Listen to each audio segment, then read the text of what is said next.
guys, welcome back to my channel Nestle Travel and Gaming ന്റെ മറ്റൊരു വീഡിയോയിലേക്ക് എല്ലാവർക്കും സ്വാഗതം.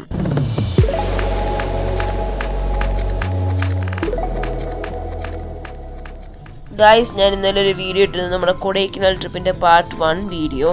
അതിന്റെ പാർട്ട് 2 ആണ് ഇത്. അപ്പോൾ പാർട്ട് 1 കണ്ടിട്ടില്ലാത്തവർ അത് പോയി കാണുക, അതിനുശേഷം വന്ന് ഇത് കാണുക.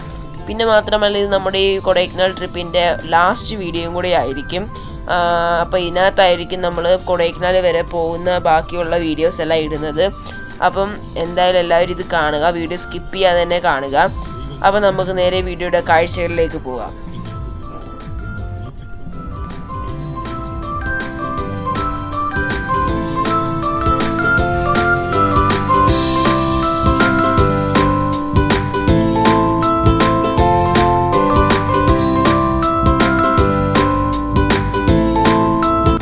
ഗായ്സ്, നമ്മൾ കൊടൈക്കനാലിലേക്ക് പോകാനുള്ള മല കയറാൻ തുടങ്ങിയിരിക്കുകയാണ്. ഇതൊരു ചുരമാണ്. അപ്പോൾ ഇതുവഴിയാണ് നമ്മൾ ഇനി കയറി കൊടൈക്കനാലിലേക്ക് പോകുന്നത്. ഗായ്സ്, കൊടൈക്കനാൽ എന്ന ഹിൽ സ്റ്റേഷൻ സമുദ്രനിരപ്പിൽ നിന്നും 7200 അടി ഉയരത്തിലാണ്. തമിഴ്നാട്ടിലെ മധുരയ്ക്കടുത്തുള്ള വെസ്റ്റേൺ ഗാട്ട്സിലെ അപ്പർ പളനി ഹിൽസിലാണ് നമ്മുടെ കൊടൈക്കനാൽ എന്ന ഹിൽ സ്റ്റേഷൻ. കൊടൈക്കനാലിനെ പ്രിൻസസ് ഓഫ് ഹിൽ സ്റ്റേഷൻ, അതായത് ഹിൽ സ്റ്റേഷനുകളുടെ രാജകുമാരി എന്നും അറിയപ്പെടുന്നു. ഗായ്സ്, നമ്മൾ അങ്ങനെ ചുരം കയറി തുടങ്ങി. നമ്മളിപ്പോൾ കയറി അത്യാവശ്യം മുകളിലെത്തി. നമുക്ക് മനോഹരമായ കാഴ്ചകളാണ് നമ്മൾ ഈ ചുരത്തിലൂടെ പോകുമ്പോൾ നമുക്ക് കാണാൻ സാധിക്കുന്നത്. നമ്മുടെ ഫ്രണ്ടിൽ പോയ ബസ്സിനെ നമ്മളിപ്പോൾ ഓവർടേക്ക് ചെയ്ത കാഴ്ചയാണ് നിങ്ങളിപ്പോൾ കാണുന്നത്. അതേ താഴെ നമ്മൾ വന്ന ഗ്രാമവും മനോഹരമായ കാഴ്ചകളും അവിടുത്തെ ആൾക്കാരും അവിടെ സെറ്റിൽമെൻറ്റ്സും ഒക്കെയാണ് നമുക്കിപ്പോൾ കാണാൻ സാധിക്കുന്നത്. അങ്ങനെ നമ്മൾ കയറി മുകളിലേക്ക് പോവുകയാണ് ഗൈസ്.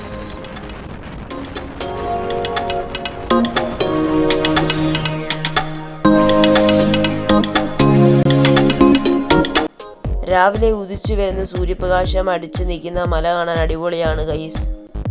വളരെ മനോഹരമായ കാഴ്ചകളാണ് നമുക്കിപ്പോൾ കാണാൻ കഴിയുന്നത്.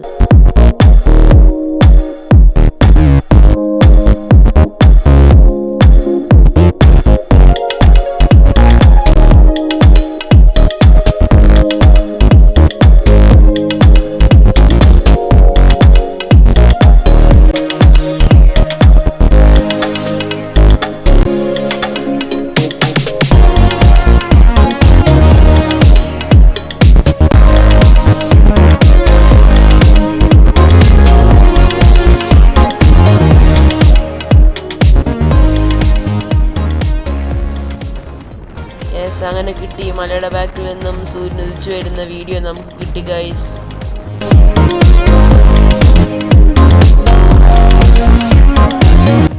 ഗൈസ്, ഇപ്പം നമ്മൾ കയറി പകുതിയായെന്ന് തോന്നുന്നു. ഇപ്പം നമുക്കിവിടെ കാണാൻ കഴിയുന്ന വ്യൂ കൊക്കയുടെയും ഒപ്പം തന്നെ മലയാണല്ലോ മൊത്തം. പിന്നെ ഒപ്പം തന്നെ ഒരു ഡാമിൻ്റെ വ്യൂ കൂടെ നമുക്ക് കാണാൻ സാധിക്കുന്നുണ്ട്. ആ ഡാമിൻ്റെ പേര് മഞ്ചലാർ ഡാം എന്നാണ്. ഈ ഡാം തമിഴ്നാട്ടിലെ നമ്മളിപ്പോൾ നിൽക്കുന്ന തേനി ഡിസ്ട്രിക്റ്റിലെ മഞ്ചലാർ നദിക്ക് കുറുകെ പണികഴിപ്പിച്ചിരിക്കുന്ന ഒരു ഡാമാണ്. ദേവത നബട്ടി ബസ് സ്റ്റാൻഡിൽ നിന്നും ഏതാണ്ട് 6 കിലോമീറ്ററോളം വ്യാപിച്ചു കിടക്കുന്ന ഒരു ഡാമാണ് ഇത്. ഈ ഡാം പണികഴിപ്പിച്ചത് ഒരു ഇറിഗേഷൻ പദ്ധതിക്ക് വേണ്ടിയാണ്. ഈ സമയം ഇപ്പോൾ ഒരു രാവിലെ 7:30-8 മണിയായെന്ന് തോന്നുന്നു. നമ്മളിപ്പോഴും കയറിക്കൊണ്ടിരിക്കുകയാണ്. അപ്പോൾ നമ്മുടെ ഡ്രൈവർ നല്ല പറപ്പിക്കലാണ് ഗൈസ്. അപ്പം നമ്മളിപ്പോൾ പോകുന്ന വഴി നമ്മൾ കുരങ്ങന്മാരെ കണ്ടു ഗൈസ്. വഴി മൊത്തം കുരങ്ങന്മാരാണെങ്കിൽ അവിടെ നിന്ന് ഭയങ്കര ബഹളം വെക്കുവാണ് ഗൈസ്. യെസ് ഗൈസ്, അങ്ങനെ കയറി ഫൈനലി നമ്മൾ താമസിക്കുന്ന വീട്ടിലെത്തിയ ഒരു ഹോം സ്റ്റേ ആണ്, ഒരു വീടാണ് നമ്മൾ ബുക്ക് ചെയ്തിട്ടുള്ളത്. അപ്പോൾ നമ്മൾ ഇവിടെ എത്തി. പക്ഷേ വീഡിയോ ഒന്നും ഞാൻ എടുത്തില്ല, വീഡിയോ ഒന്നും എടുക്കാൻ പറ്റില്ല. അവിടെ എത്തിയിട്ടുള്ള ഫോട്ടോയാണ് നിങ്ങളിപ്പോൾ കണ്ടുകൊണ്ടിരിക്കുന്നത്. 4 ബെഡ്റൂമൊക്കെ ഉള്ള ഒരു മനോഹരമായ വീടായിരുന്നു ഗൈസ്. നമ്മളിനി വീട്ടിൽ നിന്ന് നമ്മളൊന്ന് ഫ്രഷായിട്ട് സൈറ്റ് സീയിങ്ങിന് പോകാൻ പോവാണ്. നമ്മളിനി ഗുണ കേവിൽ പോകും, പിന്നെ നമ്മുടെ പില്ലർ റോക്സ്, അങ്ങനെ പല സ്ഥലത്തേക്കും പോകും. ഒന്നിൻ്റെയും വീഡിയോ ഇല്ല, എല്ലാം ഫോട്ടോയാണ് ഗൈസ്. അപ്പോൾ അത് ഞാൻ നിങ്ങൾക്ക് ഇട്ട് കാണിച്ചു തരുന്നതായിരിക്കും. അപ്പോൾ നമുക്കിനി ഒരുങ്ങി സൈറ്റ് സീയിങ്ങിന് പോകാം. ഗൈസ്, നമ്മൾ മൊയർ പോയിന്റിലെത്തിയിരിക്കുകയാണ്. മൊയർ പോയിന്റിനെ പറ്റി പറയുകയാണെങ്കിൽ കൊടൈക്കനാലിലെ ഒരു പ്രധാനപ്പെട്ട വ്യൂ പോയിൻ്റാണ് ഈ മൊയർ പോയിന്റ്. മൊയർ പോയിന്റിന് മൊയർ എന്ന് പേര് വരാൻ കാരണം 1929 ഗോഷ്യൻ റോഡ്സിൻ്റെ പണി ആരംഭിച്ച സർ തോമസ് മൊയർ എന്ന വ്യക്തിയെ ഓർമ്മിച്ചുകൊണ്ടാണ്. ആ റോഡ് ചെന്ന് ചെല്ലുന്നത് നമ്മുടെ കൊടൈക്കനാലിലെ ബെർജാം ലേക്കിൻ്റെ സമീപത്തേക്കാണ്. കൊടൈക്കനാലിലേക്ക് വരുന്നവർ അപ്പോൾ ഈ മൊയർ പോയിൻ്റ് ഒന്ന് വന്ന് കാണണേ.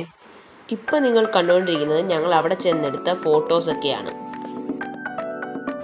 പപ്പയൊക്കെ ബൈനാക്കുളറിൽ കൂടെ നോക്കിക്കൊണ്ടിരുന്നപ്പോഴും അവർ ഫോട്ടോ എടുത്തുകൊണ്ടിരുന്നപ്പോഴും അവർ പോലും അറിയാതെ എടുത്ത ഫോട്ടോയാണ് നിങ്ങളിപ്പോൾ കണ്ടത്. ഗൈസ്, നമ്മളിപ്പോൾ എത്തിയിരിക്കുന്നത് ഗുണ കേവിലാണ്, നമ്മുടെ മഞ്ഞുമ്പൽ ബോയ്സ് സിനിമ ഷൂട്ട് ചെയ്ത സ്ഥലം. ഈ കേവിൻ്റെ ആദ്യത്തെ പേര് ഡെവിൾസ് കിച്ചൺ എന്നായിരുന്നു.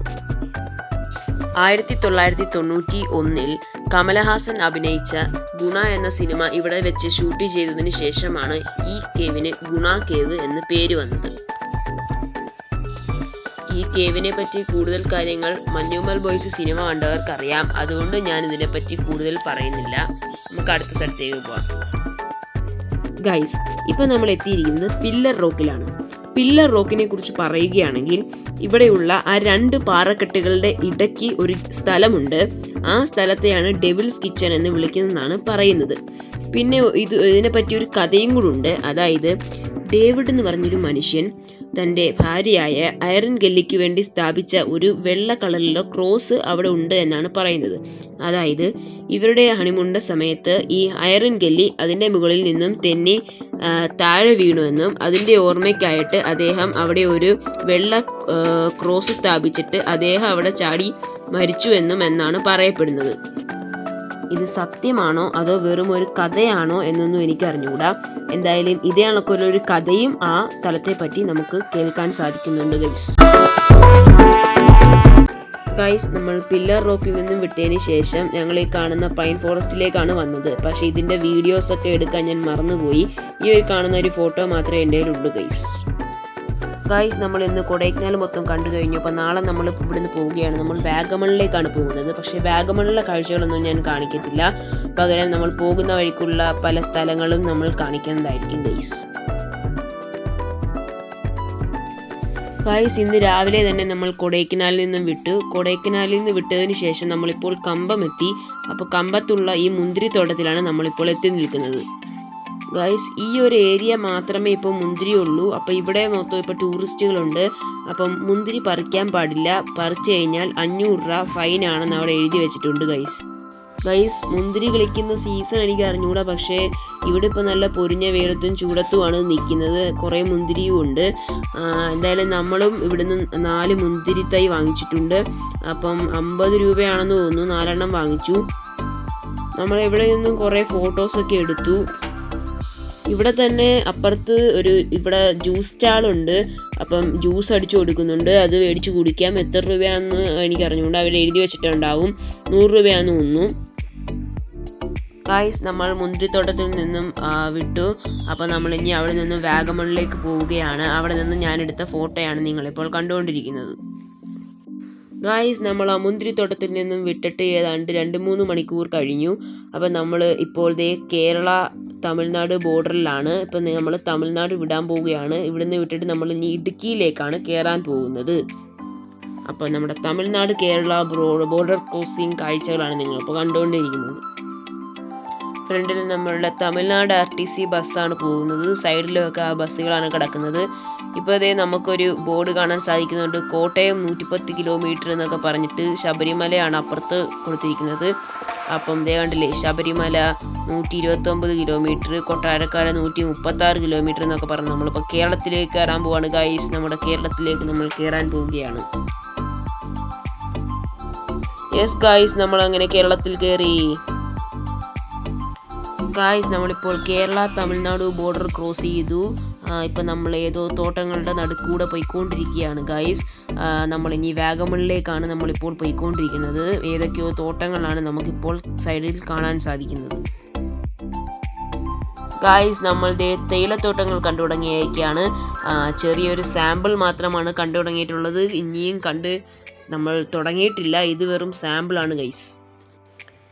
ഇപ്പോൾ ഇച്ചിരി ക്ലാരിറ്റി കുറവുണ്ട്. അത് വേറൊന്നും കൊണ്ടല്ല, നമ്മുടെ സൂര്യൻ അസ്തമിച്ച് ഇരുട്ട് മൂടിക്കൊണ്ടിരിക്കുകയാണ്. അതുകൊണ്ടാണ് ഇപ്പോൾ ഇത്ര ക്ലാരിറ്റി കുറവ് ഗൈസ്. നമ്മുടെ കൊടൈക്കനാൽ വ്ലോഗ് ഞാൻ ഇവിടെ വെച്ച് വൈൻഡപ്പ് ചെയ്യുകയാണ്. നമ്മളിനി ഇവിടെ നിന്ന് നേരെ പോകുന്നത് നമ്മളിനി വാഗമണിലേക്ക് പോവുകയാണ്. അതിൻ്റെ വീഡിയോസൊന്നും ഞാൻ ഇതിനകത്ത് ഇടുന്നില്ല.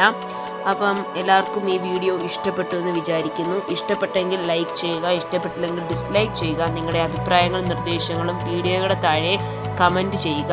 ഒപ്പം തന്നെ നിങ്ങൾ ചാനൽ ഒന്ന് സബ്സ്ക്രൈബ് ചെയ്യുക. അപ്പോൾ ഇനി മറ്റൊരു വീഡിയോ ആയിട്ട് നമുക്ക് പിന്നെ കാണാം. അതുവരേക്കും എല്ലാവർക്കും ബൈ ബൈ.